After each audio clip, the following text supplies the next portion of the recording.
And that kind of leads me to this concept that I was like so excited to talk to you about, is like people who are ready to do the work versus not ready, and kind of like how in our culture there's so much marketing toward women to become empowered, and how we've been so oppressed throughout history, and how it's our time to shine. And I think of course there's so much truth in that, and I think it's so wonderful to see so many women becoming empowered within their businesses and their relationships, and so many people getting the support that they need that they maybe didn't get before, to like really become these like powerful badass boss bitches, or whatever the lingo is now. But one thing that I've noticed for the last years, especially, and talking to you, Roxanne, you've noticed it too, is that it's kind of created a culture of leaving the men behind in a way. And we've shared privately and how much we both really love working with men who are ready for the self-growth and development, because they need the love and nurturing just as much, but it doesn't seem to be quite as culturally acceptable at the moment for them to do the deep healing work. So I just want to dive into this conversation with you, because it's really important. Yes, it really is. And I couldn't figure it out at first. I would say almost all of my clients have been men, and I didn't advertise it to be that way. I didn't market it to be that way. I did not, my content wasn't strictly for men. If anything, my content did speak a lot about like, bad bitches and all the lingo that goes around implying Mhm. to women. But I have still attracted so many men clients in my life. And I remember having a thought when I first stepped into this work. I remember hearing hearing someone say, I just prefer to only work with women, so I keep it like that. And I noticed that trend going. Most of the coaches on the online space only worked with women, at least from what I was seeing. So, and I'm here to support everybody, and I love to see growth, and I love to see everybody, man or woman, making it happen in their life. Um, Mhm. but but like you said, it seems like men are kind of being left out and forgotten about. And in a society where they do have very high suicide rate, and they're also the standard really is that they're not vulnerable, and that they show up regardless, and they have just this specific only masculine drive to them 24/7 all the time. They don't get that kind of attention where they have a safe space to let go, to release, to heal, and to up level their life in the way that they want to. um, Mhm. yeah, I love seeing women rise. It's Oh powerful. yeah. It's powerful, it's amazing, it's beautiful. And men, it's expected for them to rise. Mhm.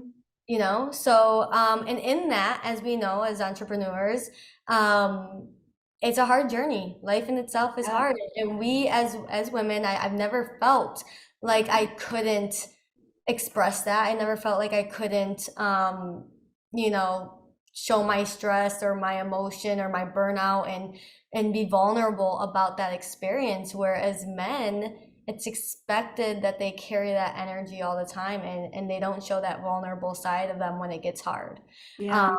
There's a lot of pressure yeah. on men to be the providers, right? To be successful, to take care of their families. And just like you said, it's expected, and it's not really accepted for them to get the emotional help along the way. So it's very isolating for men to be working on their businesses or in their professions and expected to be so like to be like so hardcore and like needing to be so successful, and at the same time they're not allowed to get support doing it in a way that allows them to feel like nurtured and just supported along the way. Because yeah, the entrepreneur journey is difficult. It's difficult emotionally, and we get to have all the support that we need because it's accepted to, but Yeah, for men it's not. I am going to respond to that.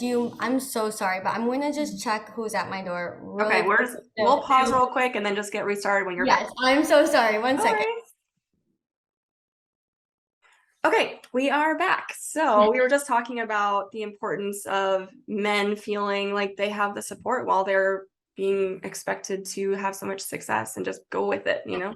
Yeah, we're all human and we all kind of need that support. And I think we should change the paradigm that, men should have this work just as much as anybody else.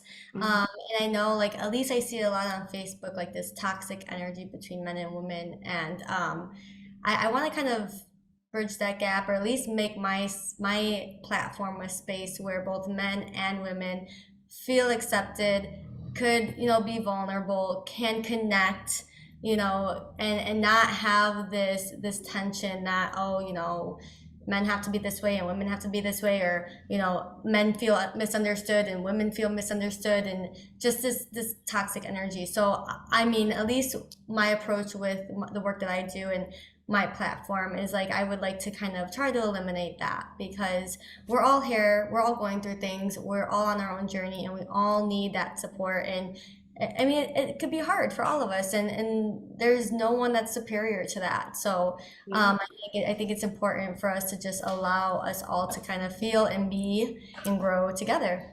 Yeah, and it's really not an either or, right? Like if we believe in an abundant universe, if we believe that all options are available, as we've talked about, you don't have to choose between a woman being empowered and shining her light and having space to grow and thrive and succeed, and men being able to do the same thing, right? I think there's the culture has moved toward men are toxic and need to move aside and create space so that women are allowed to. And I think even that concept right there kind of implies that women are lesser than men in a way of like it's men's or responsibility to move aside to allow women to thrive. I don't like agree with that premise at all. I think that there is room for everyone to thrive and succeed. Yeah. And I think that women or men are different, and really it comes down to like the energies of masculine and feminine. And a lot of women hold masculine energy more than feminine energy, and a lot of men hold feminine energy more than masculine. So it's not really like either or again, it's all right. And Yeah. there's space for all. So Yeah. I love that you have a space where you're wanting to like break free from this paradigm of like it has to be one or the other. Yeah, and I think we kind of talked about it before. Like, I think I am a lot in my masculine energy, where I think that's why I also attracted a lot of male clients. They feel more Yeah. relatable because of my more masculine energy. But I also do have a very feminine, nurturing side of me as well, which also, I feel like is so important why men need the female coaches, because Yes. we bring that feminine energy to them to nurture them, to let them know, like, it is okay, you're allowed to be vulnerable, you're allowed to go through these stresses, and you're allowed to release all that you've been carrying over the years, Yeah. because they've gone through the experiences and the trauma and the hurt and the pain just as much as all of us, and they have that programming as well that needs to be rewired and changed and healed. And so with that feminine energy that a lot of us women coaches carry, we get to provide that for them, because we talked about it before. With women, we're constantly talking about our feminine and our masculine. It's a part of both of us, right? Some people might be more in their masculine, some people might be more in their feminine, and sometimes it's really hard to have that healthy balance within ourselves. I mean, but when you really think about a man's standpoint, you do find your men who can tap into their feminine a lot more easier and have a more balanced feminine and masculine energy within themselves. But at least from a lot of men in my circle and that I've witnessed, it's been mostly masculine. It's been mostly masculine energy, where they don't know how to tap into their feminine. They don't have that feminine energy around them where they could be held. Yeah. And so it's a beautiful thing for myself to be able to offer that for men and show them that they have a container where they get to really be vulnerable and in a way tap into their own feminine. So Yeah. Yeah. I think it's very societally conditioned for a lot of men. You must be very masculine, you must be the provider and all those things. And I think that there's beauty in that, in like the divine masculine, being empowered in the masculine energy is so beautiful. Like there's no toxicity there.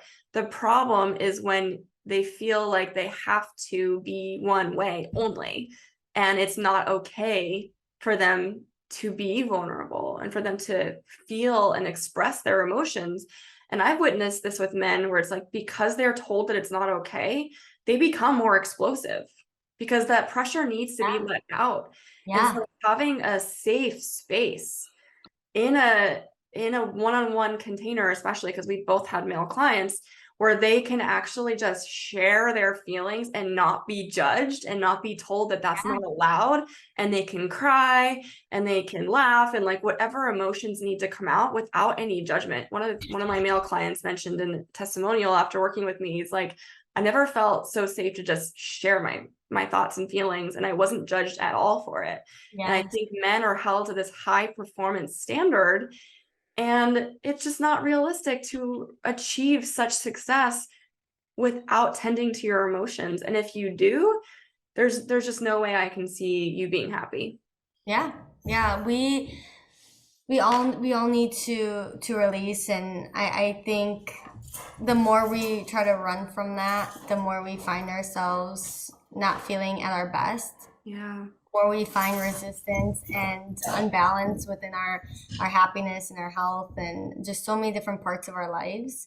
I mean, we're kind of conditioned that, life is this way. Life has to be hard, and life, Mhm. it's just the way life has to be. And I think through the healing work specifically is when I realized it doesn't have to be this way.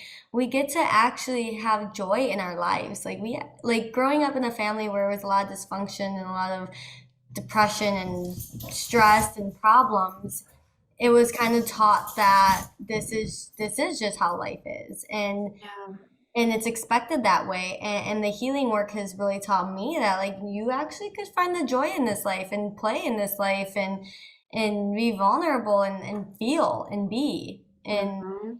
in any way you want to be. So, and I think that's the beauty of this work, especially for men who are conditioned that they have to mask their emotions and be a certain way and show up a certain way constantly 24/7. This gives them the opportunity to heal and see that life gets to be more joyous than that. Yeah, that they can actually create the success in the world that they want, right? They can still align with the divine masculine aspect of themselves, of being a provider and being a leader, and conquering whatever goals they have, and like just really embracing that masculine within them. And then when they feel safe to actually work through the emotions that are holding them back, making them feel like they're not enough, keeping them anxiety, imagine what their relationships are like. Yeah. Right? Like, Mhm. not only are they creating massive success in their careers and their businesses, but it's not at the expense of their relationship with themselves or their relationship with their partner and their family and friends. So I mean, I think about the way my own relationship has changed by as a woman doing the inner work. I show up better for my husband now than ever in Mm, the past. um, and showing up for him in the ways I can, taking that radical responsibility to be the wife that I want to be and that he deserves. So, yeah. I mean, when you think about, we always hear the drama between men and women, and men doing this and men doing that, and think about a healed man. Hmm. I mean, how is a healed man going to show up? A man that is is clear on what he wants in a relationship and how he wants to show up. Yeah. I Yeah. think we see a lot of these problems in relationships be different if men and women just took the time to look within and take radical change and heal. Because when you, again, it's all starts with you. Like it starts within yourself. When you start to heal yourself, it's a ripple effect within your relationship with others.